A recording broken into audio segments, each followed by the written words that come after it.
Good morning, hello, and welcome to the Omni Coalition News Show, aka not news show. Welcome to This Date in History, aka TDH. My brain is just I don't know why. I've just been on a steady decline of sanity. Anyway, this show is all about the events that occurred to date in years past, both recognized by actual historians, but mainly things that we personally find intriguing enough for us to bring to you. The sources of this information come from the Smart Device application, Today in History, what happened today in history, historical calendar, and the website onthisday.com. I gotta change. This is the script from 1 year ago on this day. Like, wow, things have changed. For links to those sources, the music done by Carrera, and anything else potentially interesting, check the underbar of the description below. Anyway, I am A.O. Xander, and I am joined by... Protoblob. Yes. Today is Moon's Day, also known as Monday, January 2nd, 2023. So, for second day of the new year, at least for us out here in California, you're already, you're approaching your third day here soon, a couple hours. But anyway, let's get on with it, shall we? Do you want to start us off here? Okay, I'm gonna start you off after scrolling up. And in 69, we have the Roman Lower Rhine army proclaims its commander Vitellius as emperor. Huh. And he said nice. Sorry? He said nice. Nah. Oh, God. Yeah, he did. In 1492, Muhammad XII, the last emir of Granada, surrenders his city to Ferdinand II of Aragon and Isabel I of Castile, ending both the Reconquista and the centuries of Muslim rule in the Iberian Peninsula. Huh. And in 1570, Tsar Ivan the Terrible's march to Novgorod begins. Huh. Yeah, like, while you're reading, I'm looking at the script from 1 year ago. And I have a lot of work to do, but yeah, so let's see, 1570, so yeah. Then we also have, sorry, what? I put some stuff in the TDH script channel. Ah, I see. Let's see, there it is. Yeah, like I'm looking at 3 different sources, this, and this. So let's see here. Yeah, you have a 1791 here, so we're gonna move on up into 1788, Georgia was the 4th state to ratify the U.S. Constitution. Well, that's cool. I'm just going to do this here. There we go. This is better.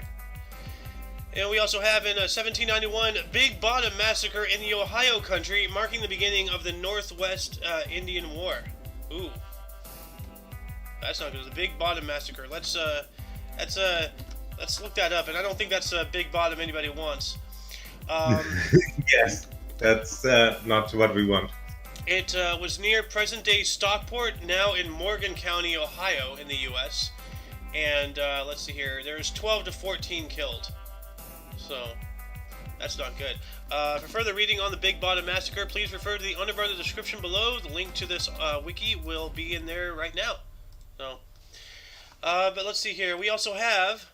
In 1811, U.S. Senator Thomas Pickering was the first senator censored, revealed confidential documents communicated by the President of the U.S. Okay, so censored, like so not censored like, you know, bleep, but like a census, I think, or is this, or maybe it is censored as in bleep. I don't know. But yeah, he almost blew a whistle or something, and I got a DM from Vic. Oh yes. All right. And we also have another historic event here in 1814. Lord Byron completed the Corsair. I don't know what the Corsair is. Let's see here. I gotta reset the music here. Poem? I'm sorry? Probably a poem or a novel or something like that. Let's see here. Lord Byron. Byron completes the Corsair. And holy shit, he sells 10,000 copies later on the day of publication. Oh wow, that's pretty cool. So, is it a book or? It says Byron's The Corsair, Anthology of Ideas. It introduced the most Byronic of Byron's heroes, Conrad. So yeah, it's some kind of book. Let's see here. Byron intentionally or unintentionally weaves himself into his poetry, stamping it with his entire persona. His characters are part of himself. The poems are pieces of his mind. The events are based on experience. So it's like a poem and such. So whatever it is. So. It's like a collection of poems, like an anthology. Yeah. Anyway. In 1831, The Liberator, the weekly abolitionist newspaper, begins publishing by William Lloyd Garrison in Boston, Massachusetts. That's cool. I wonder if it's still around. I think we talked about it a few days ago when it was founded. Yeah, that's right. So yeah, it would not still be around. It achieved its goal. It brought about the abolition of slavery. You know, well, not by itself, but like it helped. So. Yes. In 1832, the first curling club in the United States, the Orchard Lake Curling Club, has opened. And we're talking about curling, not like, you know, the workout curling. We're talking about like the sport. Yes. Curling. On the ice where you have to, I don't know the English term, but you essentially have to clean the ice so the curling thing, the puck goes in a straight line or something like that. Yeah, people with like those broom brush things, like before the slide ball or whatever that is. So. Yes. Yeah, there's a picture here with like a whole bunch of curling stuff. It shows you the different spins, the curls, and all the things. That's an interesting image right there. So, And 1 year later, in 1833, the re-establishment of British rule on the Falklands. Ooh. We also talked about it recently that the British demanded that, and it seems that was so it looks like they got what they demanded. Yes, it was the same year. Yeah, so like we talked about it yesterday, they're like, oh, we demand sovereignty over the Falklands, and the next day they got it. Wow.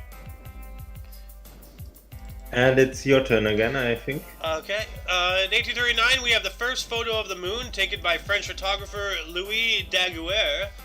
And I have up here, this is the picture. This is the very first photograph of the moon. So I think that is, hold on a second, open image in new tab. There we go. That's what I want. So yeah, so that's the very first photograph of the moon. And I actually have here, okay, come on, stop it. I actually have here a 1840 and 2019 comparison, although that's super low resolution. But yeah, you can see like drastic difference despite the pixelation of the image. Like, you know, obviously photography evolved and, you know, became better, but that is awesome, dude. So. Yeah. We also have here, and see, you did 1842, the first U.S. wire suspension bridge for general traffic opened in Pennsylvania. Well, let's see if I can find an image of that. Oh, okay. I think this is it here. Huh. Well, that's interesting. Well, this wasn't the very first here, but this is at Fairmount, somewhere else. So it would look something like that. So, but that's cool. All the way back in 1842. Wow. We also have a music premiere here in 1843. Richard Wagner's opera The Flying Dutchman premiered in Dresden. And as we all know, the Flying Dutchman, he likes to wear a sock on his ghostly tail to keep it warm. Well. Yeah. Wagner, of course, was one of the most famous German composers of operas. We had like if anybody remembers, like the houses out here in my city that I was talking about that got torn down because we were talking a couple days ago about like historical architecture and all that stuff. You know, and I talked about the Chrysler Building and everything. The houses were called the Wagner houses out here. You know, speaking of Wagner, I don't think they're related, but yeah, like they're old houses that were around like you know, before Richard Nixon was born out here. So. Yes. Mm-hmm. I will post the link in the TDH script. Maybe you can put it in the underbar if it loads in the United States. If you don't mind posting the links in the research, so that way I don't have to constantly scroll on the same channel. Okay, I'll post it in the research. Thank you, sir. All right. Where am I? 1865. 1865. One more moment. The welterweight. I cannot read those names. Con Orem? Welterweight Con Orem and heavyweight Hugh O'Neill brawl for 185 rounds before darkness ends legendary bare knuckle boxing match in Virginia City, Montana. Darkness? From the Y-Files? He was back there? He ended that boxing match? Dang. Yes. Man. I don't know if he's watching Darkness, but dude, like, you know, like, why would you in that like 185 rounds, dude? Like, you know, let him keep going. Come on. Yeah, and you had a great match against Big Fist, so that's awesome. Anyway, in 1879, Australian fast bowler Fred Spofford dismisses 3 English batsmen with consecutive deliveries during the third test at the Melbourne cricket ground for Test cricket's first hat-trick. That's cool. So apparently cricket does hat tricks too now. So we're gonna have to educate Alice on that. Like, hey, hockey's not the only one with hat tricks. So maybe we should play cricket noises each time we mention cricket. Cricket. Anyway, Cricket wicket. And Alice Sanger in 1890 becomes the first female White House staffer. Nice. So that's cool. So, like, you know, that's not somebody who actually, like, you know, was like a maid or something, right? Like somebody actually in the cabinet, if I'm correct. I don't know. It just says staff. What so is a White House staffer? The White House staff is the entity most responsible for ensuring that the administration's policies are comprehensive and coherent, that decisions are informed, and that those decisions are successfully implemented. So somebody who actually, like, you know, as I said, yeah. Not a maid, not a cleaner, not a servant, but somebody actually, like, who's in, you know, the working functionality of the White House. So the first female in 1890, that's cool. And not only that, she was the presidential secretary. So that's a very high rank, but she was appointed by President Harrison. So my Lewinsky senses are tingling. I don't have any information on that, but there's a sketch of her, and she was not ugly. So well, yeah, of course not. Secretary of the White House, you gotta be gorgeous. So there's still a glass ceiling there, unfortunately. So I think it's your turn, or? All right. 1893, the first U.S. commemoratives and first U.S. stamp to picture a woman was issued. Queen Isabella, patron of Columbus. Huh. So Queen Isabella, patron of Columbus, stamp 1893. Yeah, that's the Spanish queen. Ooh, okay. So this stamp here. So that's the first, 1492 to 1892. Look at that. Yes. We also have. I'm sorry. It's probably worth a fortune today if you have one of those lying around, especially if it's stamped. Oh yeah, well, like, you know, stamp collectors, like, there's what's the word for stamp collecting? Actually, it's a weird word. Stamp collecting word. I mean, if it's postmarked, I mean. A philatelist. That's weird. Yes. Yeah. Yeah, so if you're a philatelist out there, you know, keep an eye out for this stamp. You know, it's the first, as it says, the first U.S. commemorative and first U.S. stamp to picture a woman. So, that's a big one. We also have in 1900, E. Verlaine began manufacturing 7-inch single-sided records in Montreal. Cool. So, you know, music and stuff like that.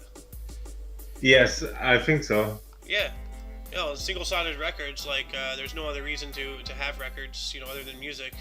Unless you're, like, you know, recording, like, you know, like political stuff or, like, you know, court, you know, whatever, the minutes of meetings and stuff like that.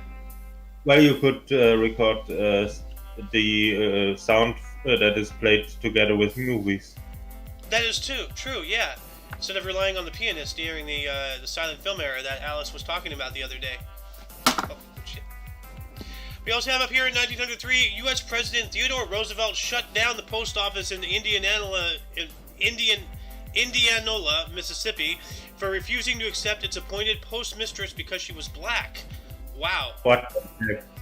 So it's like, like they're like, oh, we don't want a black postmistress. Okay, well, I guess you don't have a post office now. Get with the times. Come on, Mississippi. Well, and I believe we're going back to you in 1905. All right. Elara, a satellite of Jupiter, was discovered by Charles Dillon Perrine in San Jose, California. Huh. All right. Yeah. Cool. Elara. I guess that means the moon of Jupiter, or? Yeah. Well, probably. Let's see. Jupiter. I mean, what else would a satellite be? Asteroid, maybe? Well, yeah. Well, it's probably not like. Well, hold on a second. What's the difference between a satellite and a moon? Yeah, it's a moon. Well, yeah, it's a moon, but is there a size requirement for it to be a moon versus just an asteroid as a satellite? I don't know, but it is named after the mythological Elara, who was the mortal princess, the daughter of King Orchomenus, and mother of the giant Tityos by Zeus. Huh. Well, we're both right. You're more right, by default. It says moons are actually natural satellites. We already knew that. A satellite is anything that orbits a planet, so by definition, a moon is a satellite. It's not man-made, so it is called a natural satellite. Other satellites are man-made. So, this is obviously a natural satellite, what we were talking about, Elara, around Jupiter. But maybe they're not talking about it as a moon because it's not, big enough, because Jupiter has, 65 moons or something crazy? So yeah, but it is a moon. It is.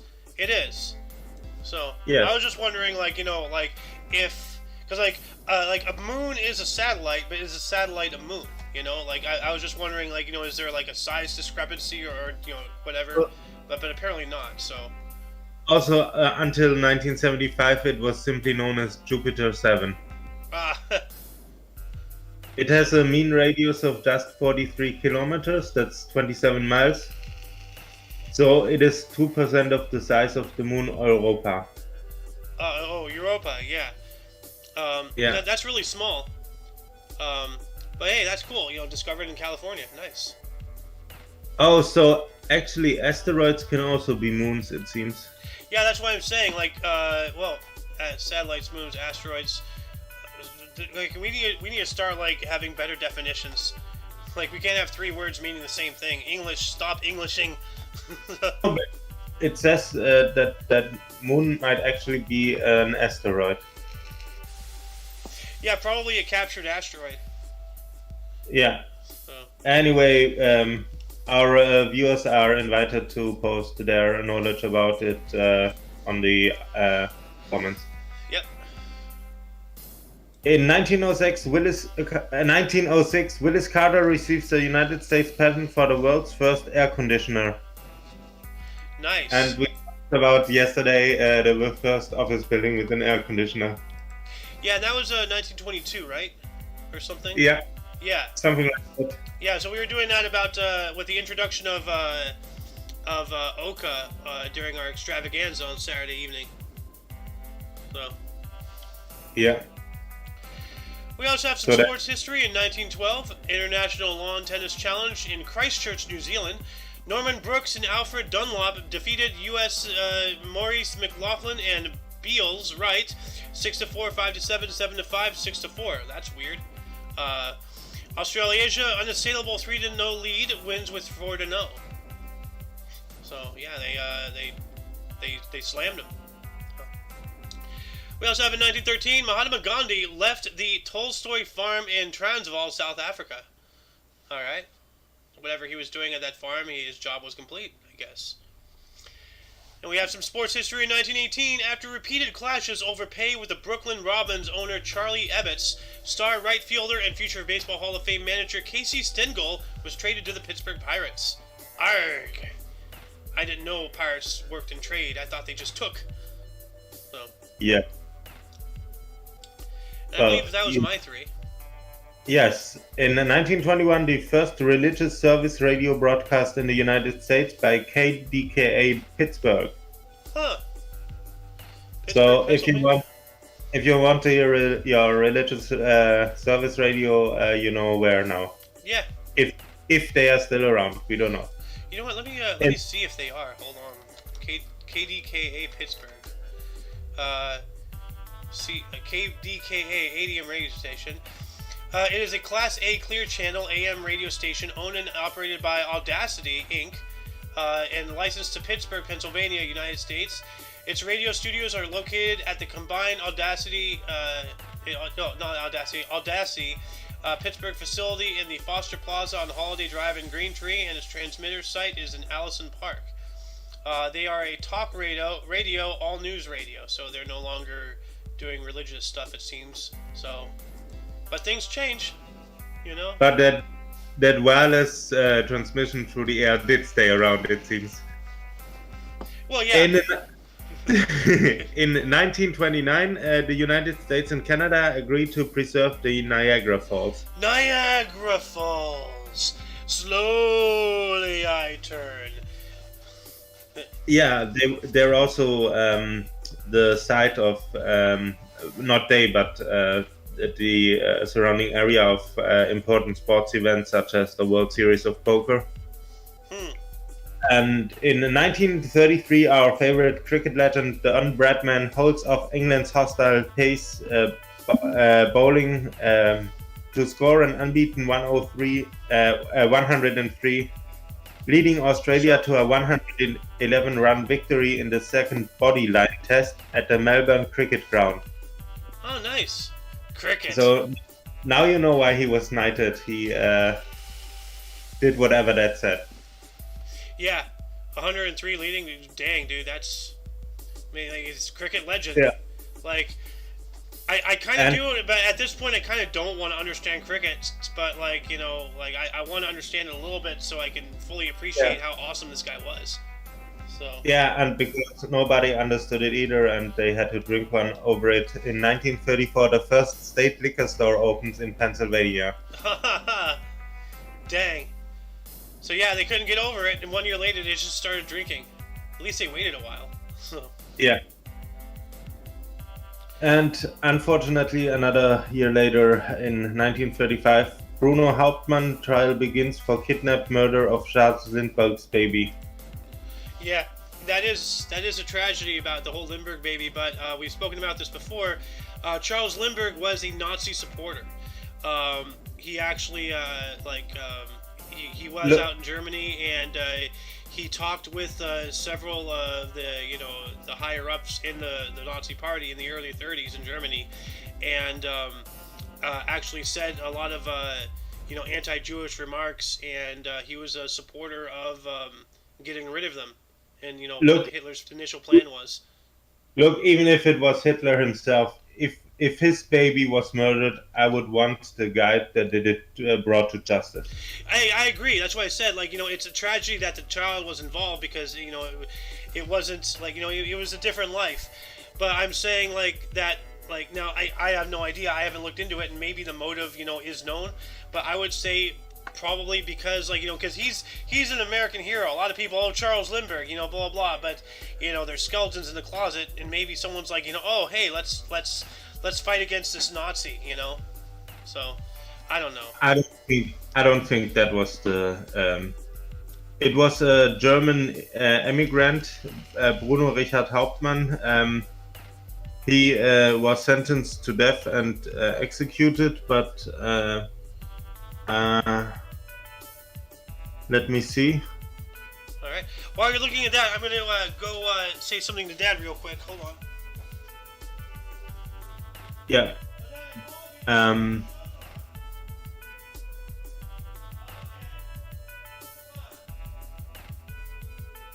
Oh yeah, it was a ransom. Well, yeah, it was a ransom. Most likely. But I remember that, but I wanted to make sure. Yeah. Yeah. So he wanted some gold certificates and so on, and a very horrible story. Yeah, I mean, obviously, the most likely case scenario is that, of his fame, his notoriety, his position. No, Yeah, but he wanted the money. Yeah. Anyway, we're going to move on up into 1936. The first electron tube to enable night vision described, St. Louis, Missouri. Huh. That's interesting. So the first electron tube to enable night vision was described. Not presented, but described. So they're talking about night vision now. I mean, you know, study cat's eyes enough, you start to learn a thing or two. So. Yes. We also have in 1942, during World War II, the 28 nations at war with the Axis powers pledged to make no separate peace deals. Yeah, so no back alley things, you know, no political, like, you know, rigmarole, stuff like that. So Joseph Goebbels wanted total war, and Joseph Goebbels got total war. Be careful what you wish for. Yep, be careful what you wish for, because you might just get it. We also have in 1944 the first use of helicopters during warfare, the British Atlantic Patrol. That's right, like a patrol unit. They're going around like a Coast Guard. So yeah. Let me look that up here real quick. I want to see if there's a picture of those helicopters. Images. Let's see here. Oh yeah, these. Okay, pontoon. Yeah. That's cool. We also have, in 1947, Mahatma Gandhi began a March for Peace in East Bengal. That should be highlighted. So. That's a huge one. Yeah, well, like a lot of the ones that are not highlighted that we've been, that you saw here, should be highlighted.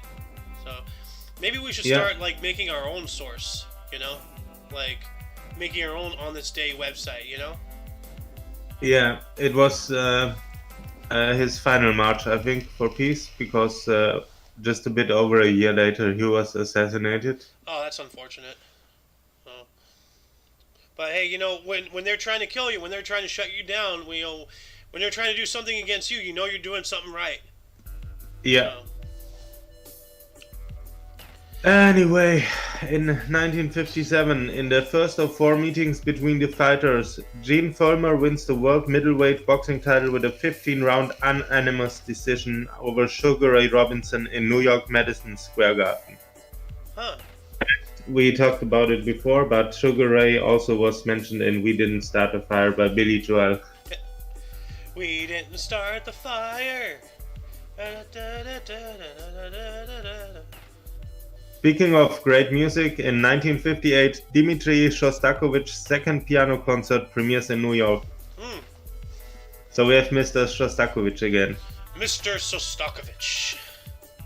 And another year later, in 1959, the USSR launches Mechta, also known as Luna 1, for the first lunar flyby and the first solar orbit.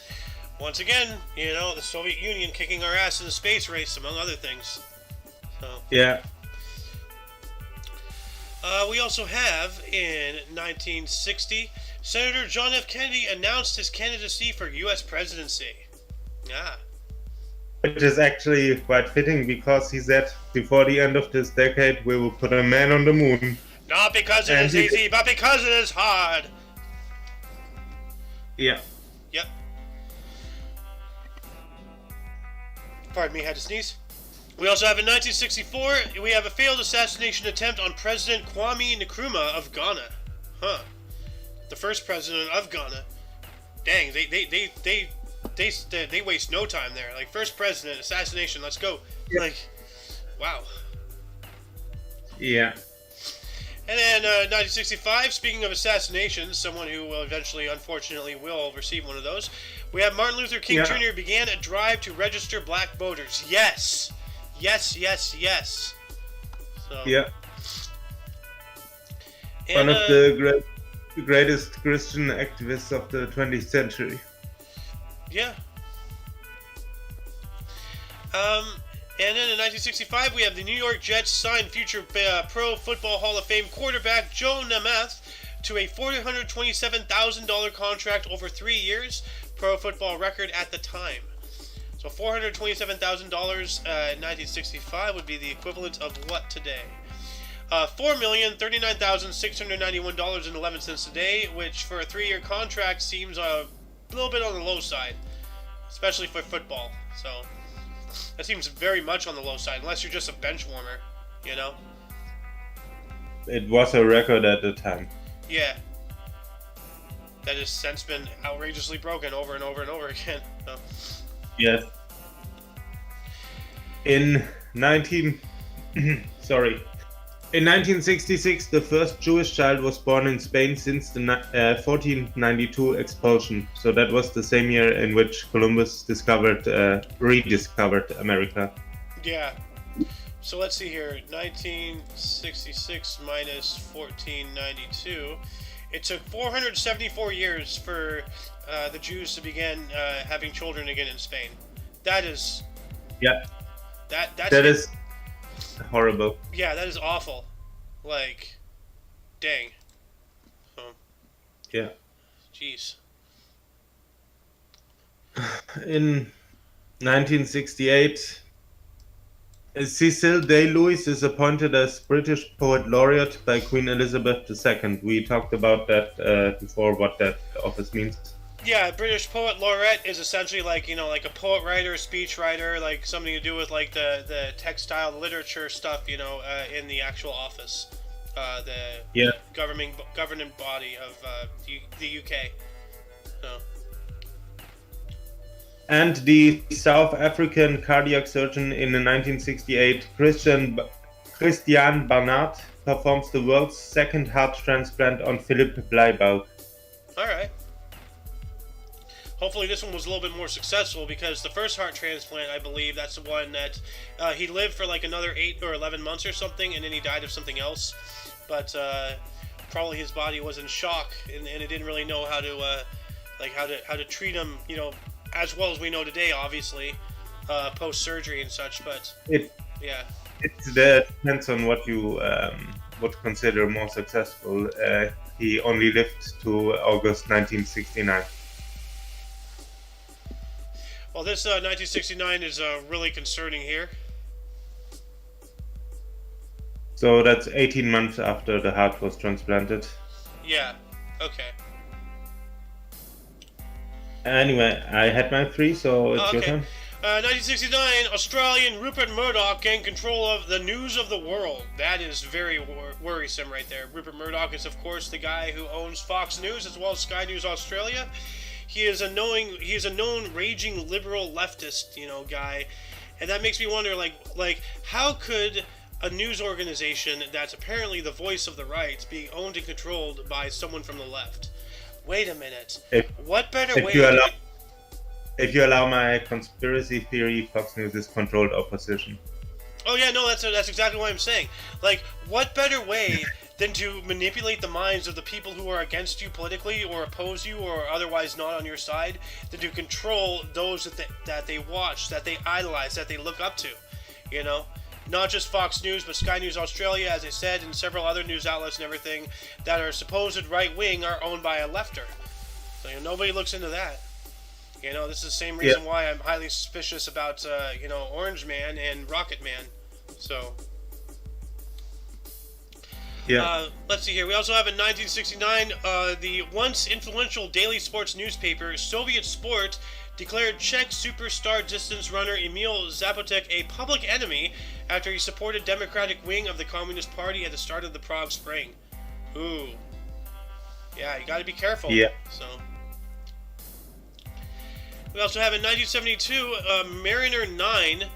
Where is it? Oh, actually, yeah. Well, that's down here. So, 1972, Mariner 9 began mapping Mars. Dang, all the way back in 72. Wow. Yeah, and after that, it also began mapping Snickers and Milky Way. Yeah. That was a joke. It didn't map Milky Way. Well, have you seen that picture of a photo of water on Mars in front of a Milky Way? And there's like, a Milky Way bar, and then there's a Mars bar, and then there's a glass of water on Mars. So. Yeah, it's a famous meme. Yeah. I believe that was my 3 right there. Anyway, also 19... What? I was just saying, I believe that was my 3 right there. Yes, I was about to say. Yes. Also in 1972, Australian Open women's tennis. Virginia Wade of England wins her first Grand Slam title, beats home favorite Yvonne Goolagong. We talked about that woman before, with 6-4, 6-4. Yvonne Goolagong. Yeah, what was her last name? Like Watts or something? Colley. I Yvonne don't Goolagong know, Colley. but Yeah. she and her greatest rival apparently married the same man. So, not Virginia Wade, but another Australian player. We're referencing an article from like 3-4 days ago. Yeah, so in 1974, a 55 miles per hour speed limit was imposed by Richard Nixon. So if you want to drive into the White House, please don't do it faster than 55 miles per hour. Well, I wouldn't recommend That's driving for all into the you White House DoorDash either. people. But yeah. Yeah, 50. So that has to be like a national speed limit. So like, you know, for freeways and highways and such like that. So, which Yes. is which is in direct opposition to the actual like very first freeway ever, to my knowledge, the Autobahn, which is just like there is no limit, just go. Like, No. Before you want to say what I think you want to say, it was actually planned before the Austrian painter came to power.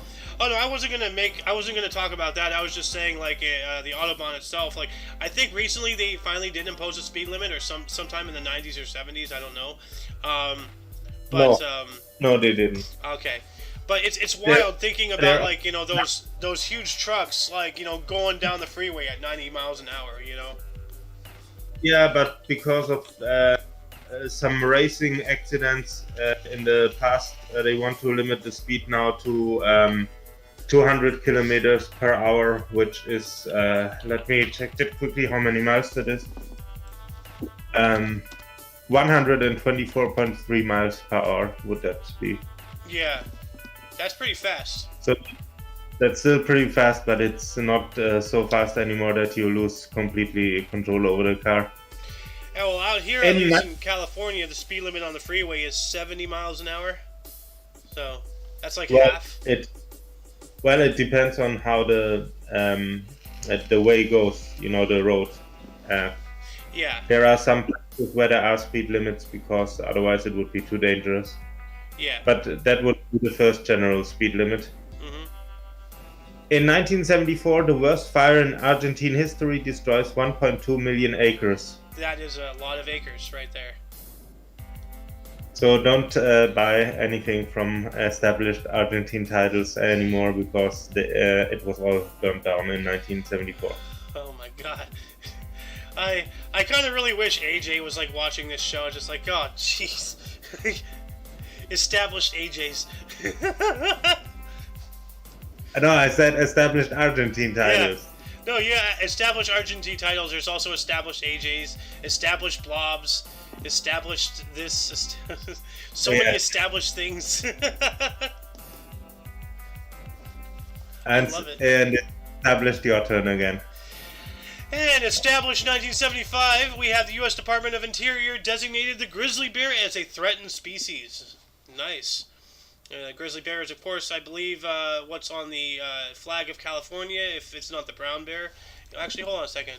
What bear is on the California flag? I think it's the grizzly.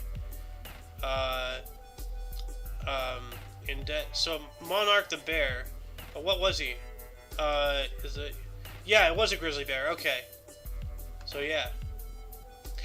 We also have, in 1977, Major League Baseball Commissioner Bowie Kuhn suspended Atlanta Braves owner Ted Turner for 1 year due to tampering charges in Gary Matthews' free agency signing. That sounds a little tricky stuff going on right there. But we also have, in 1978, Rhino Records released their first album, Wild Mania. Never heard of them, but cool. Back to you, Blob. Ooh, this guy. Oh, yes. Oh no. It is... Wait, what?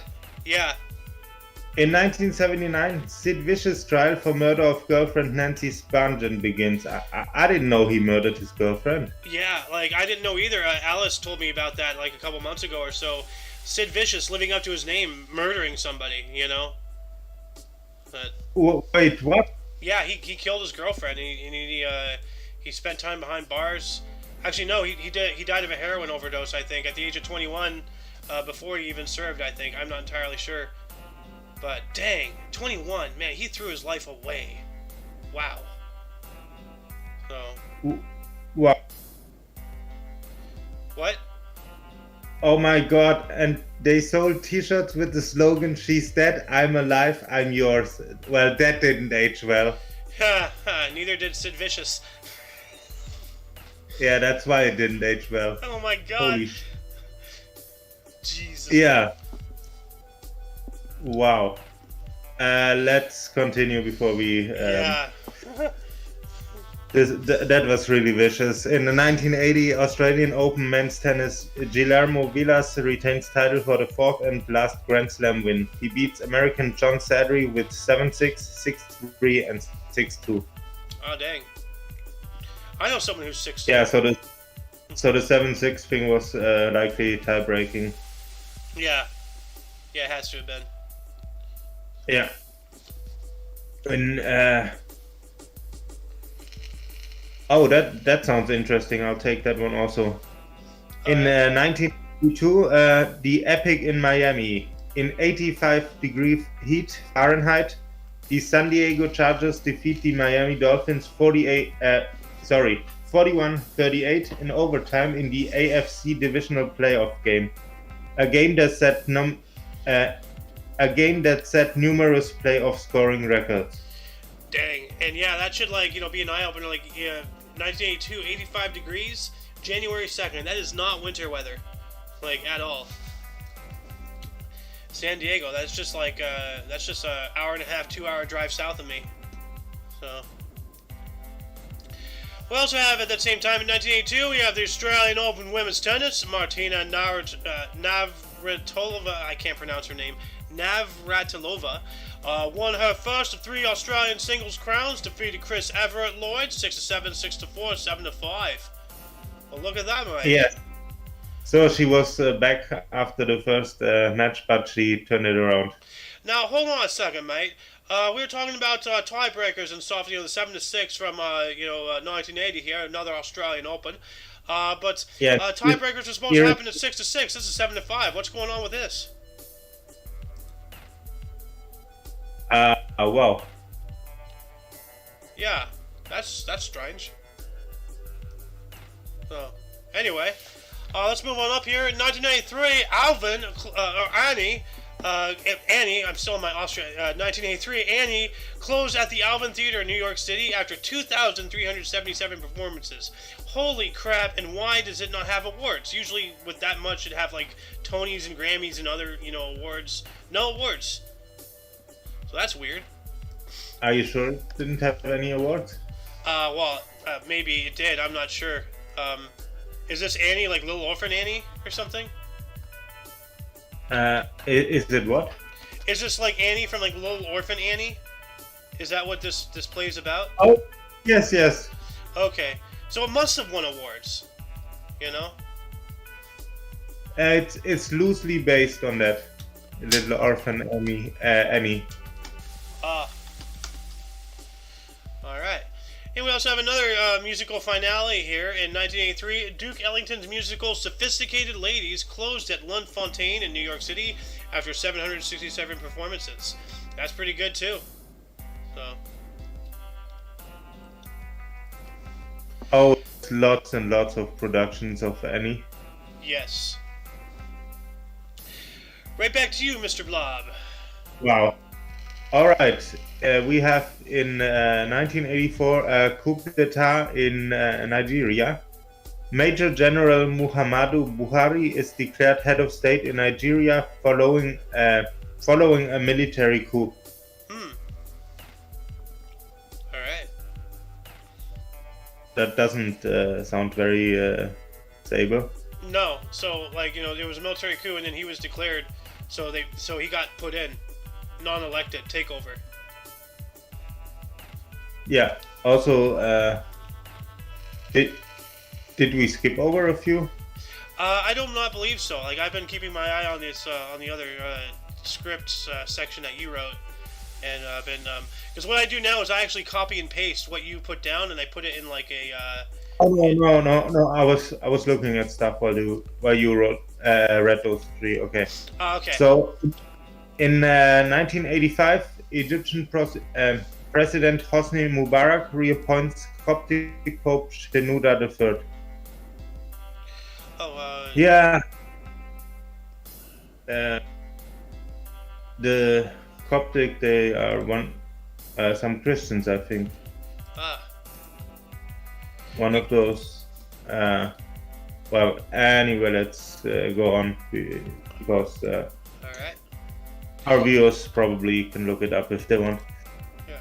In 1986, Islanders right wing Mike Bossy scores his 499th and 500 career goals in the final 222. That's probably minutes. Yeah. To lift the New York to a 7-5 victory over the Boston Bruins. 11th player in NHL history to score 500 goals. Nice. Congratulations, Mr. Bossy. Yes. He is the boss. The bossy.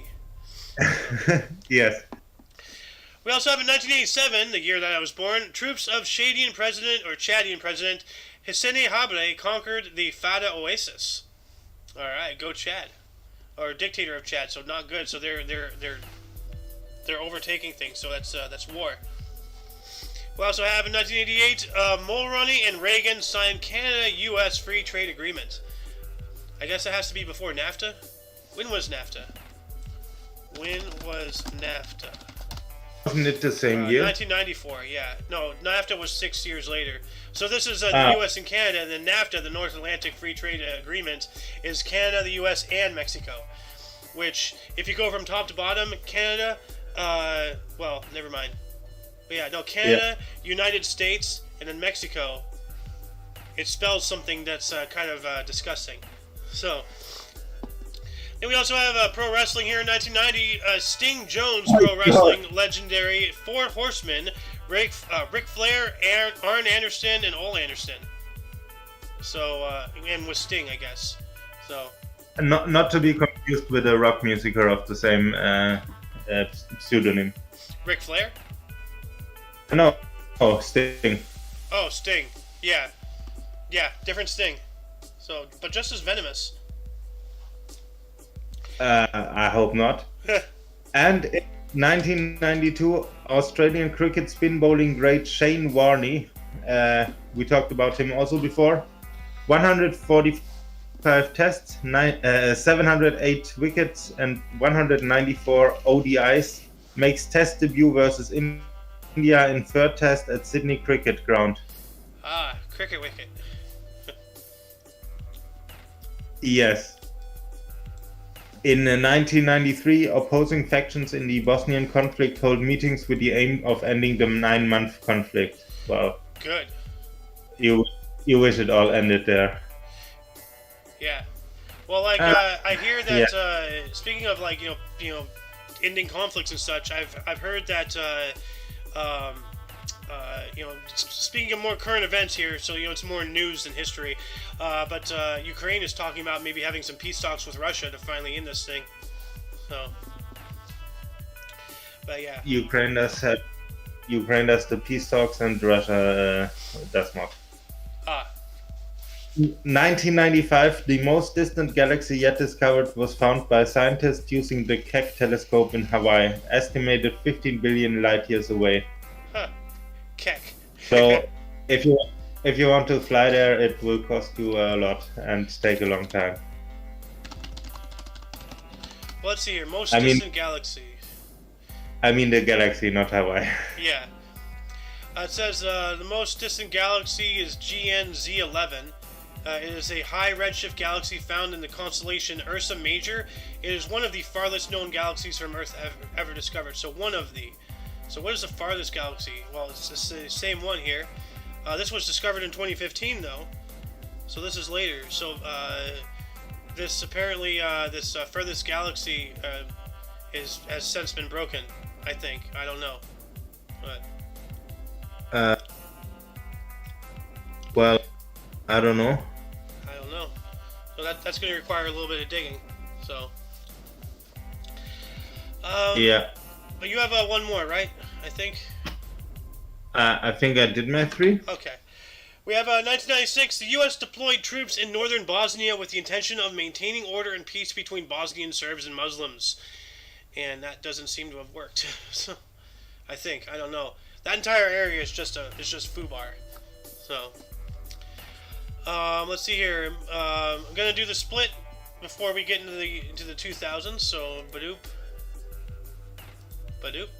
Welcome to part 2. We're gonna move on up into the year 2014, in which Raul Castro gave a speech commemorating the 55th anniversary of the Cuban Revolution and warns of neoliberal and neocolonial thinking entering the country.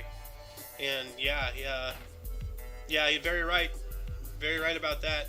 So, and we got another historical event here in 2015. The Economist lists Daniel Kahneman. As the 7th most influential economist in the world. Well, yeah, you got to be a con man to be in the economy, economy. Oh my God, hey, you can't sell economy without con. Yes. So, in 2016, Saudi Arabia executes 47 alleged terrorists, including Shia cleric Sheikh Nimr al-Nimr. Dang. In 2017, Michael van Gerwen of the Netherlands wins his second PDC World Darts Championship, beating defending champion Gary Anderson 7-3 at the Alexandra Palace in London. Nice. Yeah. And in 2018, WHO, that's the World Health Organization, reveals it will classify gaming addiction as mental health condition in its next classification of diseases. I remember when they were talking about that. There's stuff as far back as like the early 2000s, like 2008, 2009. Things like World of Warcraft, which I unfortunately fell into hard. Like gaming addiction is a real thing, and it's on par with like drug addiction, alcohol, hard stuff, And from my observation, I cannot speak scientifically, but there's also a kind of addiction to buying games that you will never play. Oh, well, that's just Steam sales. So. Yeah, but there's also some kind of collection addiction, something like that.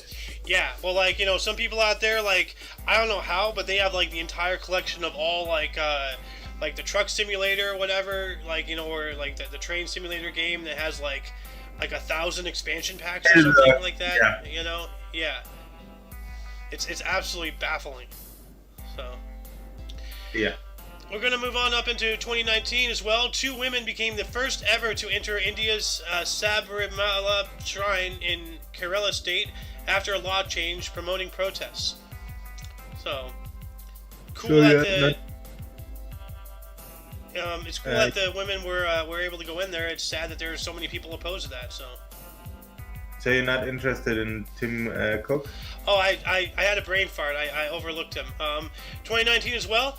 Apple CEO Tim Cook blamed below expectation Chinese iPhone sales for downturn in company's outlook, rocking international stock markets. So yeah, we gotta pull out of China, guys. Pull out. Come on.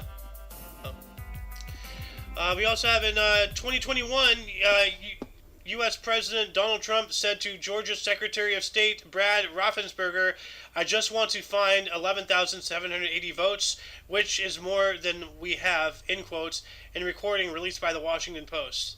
That sounds like anything involving Trump. I take with a grain of salt. There's so much effort to destroy this guy, and he's not a good guy, but.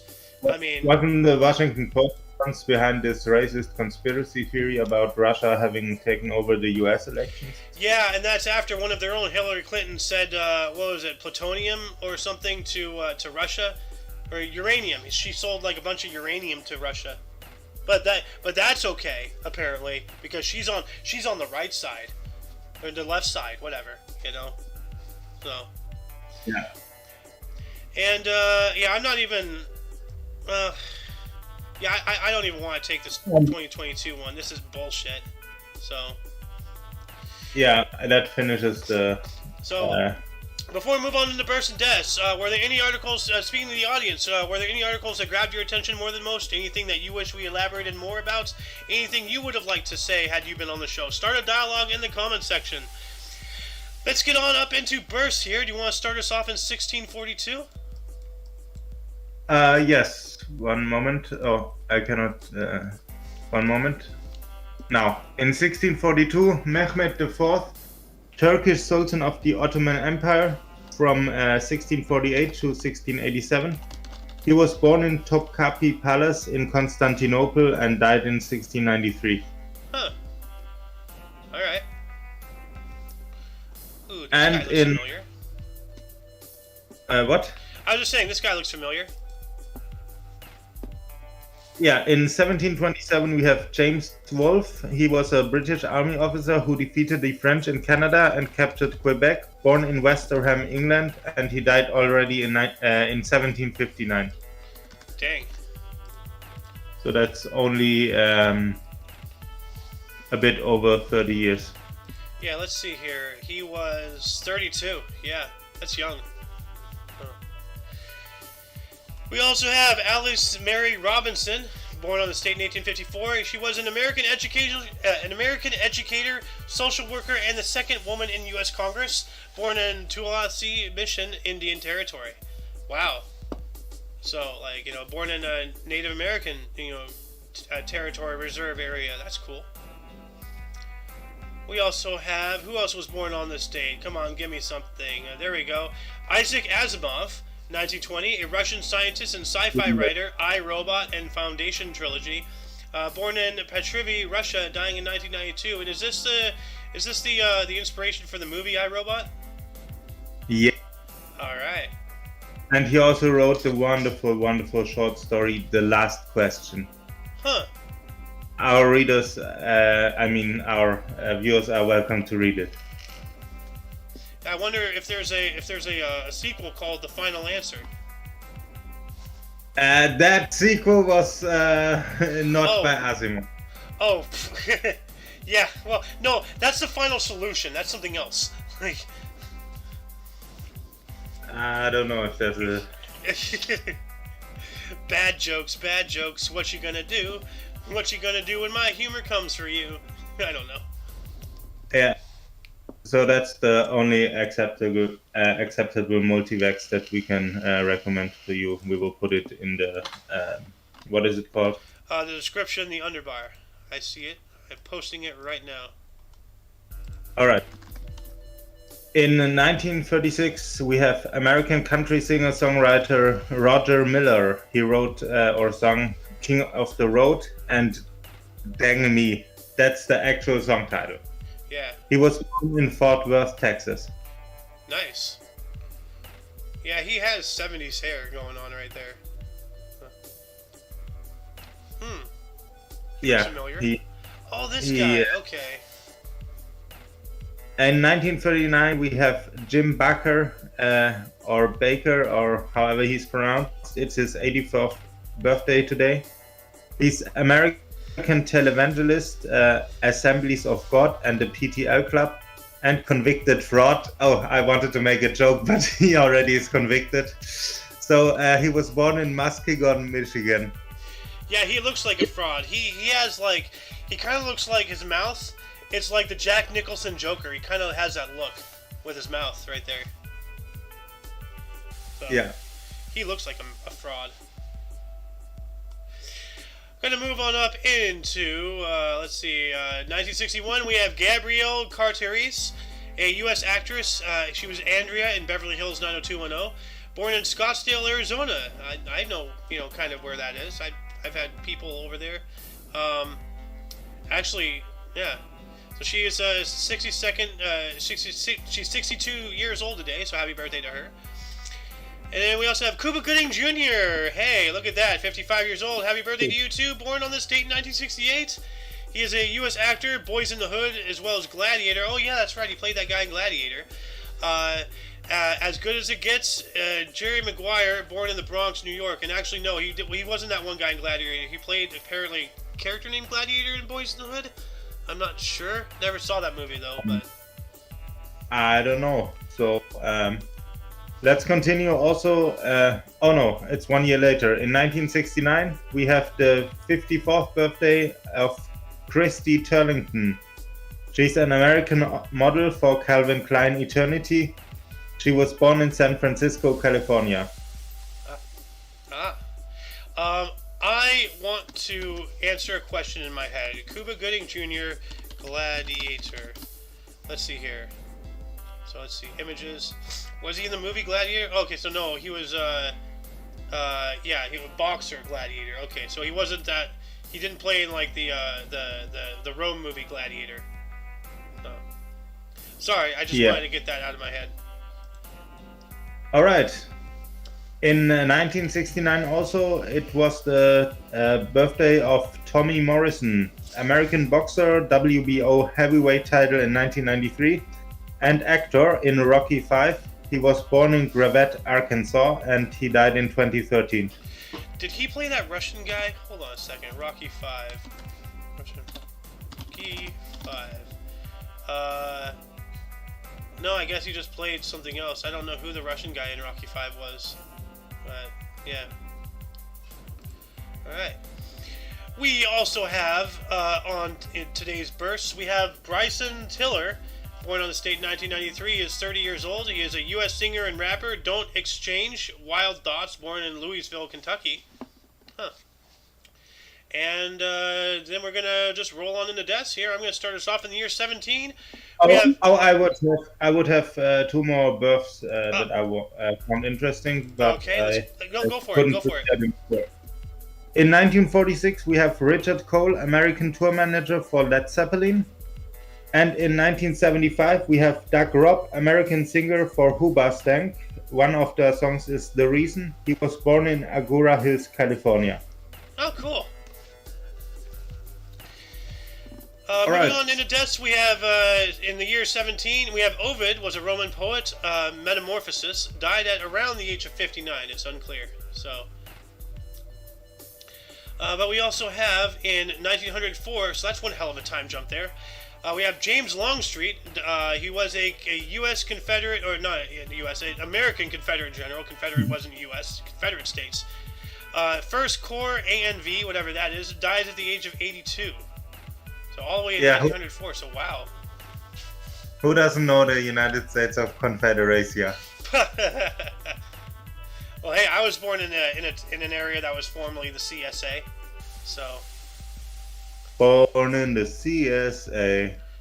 I don't think that has the same ring to it. I hope not. Anyway, it doesn't say. Oh, it's Army of Northern Virginia. Okay. Anywho, in 1950 we have Emil Jannings, a German actor who played in Faust, The Blue Angel, The Way of All Flesh. He dies of liver cancer at 65, and he was born in 1884. Ah. Oh yeah, I've been kind of skipping out on the birth dates of these people who've been dying on this date. So. All right. In 1977, we have Errol Garner. I hope that's the correct pronunciation of the first name. He was American jazz pianist for Misty, or the song was Misty, I don't know. No, the band probably.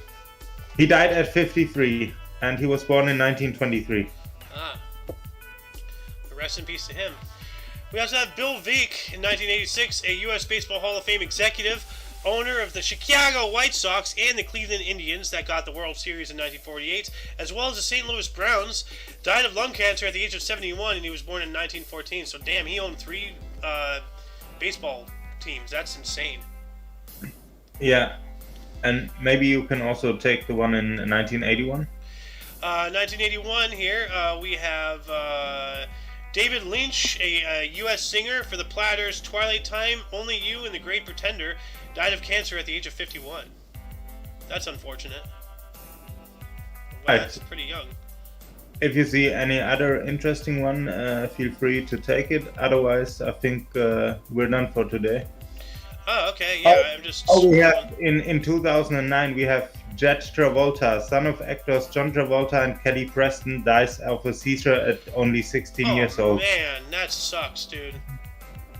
That's And awful. at the same time, as a stark contrast, we have Maria de Jesus, Portuguese supercentenarian, dies at 115 years old.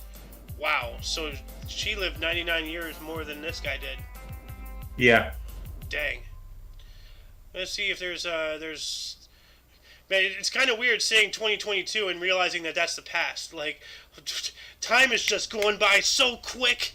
You know, it's nuts. It's scary. That, So that happens at the beginning of each year, I Yeah. guess.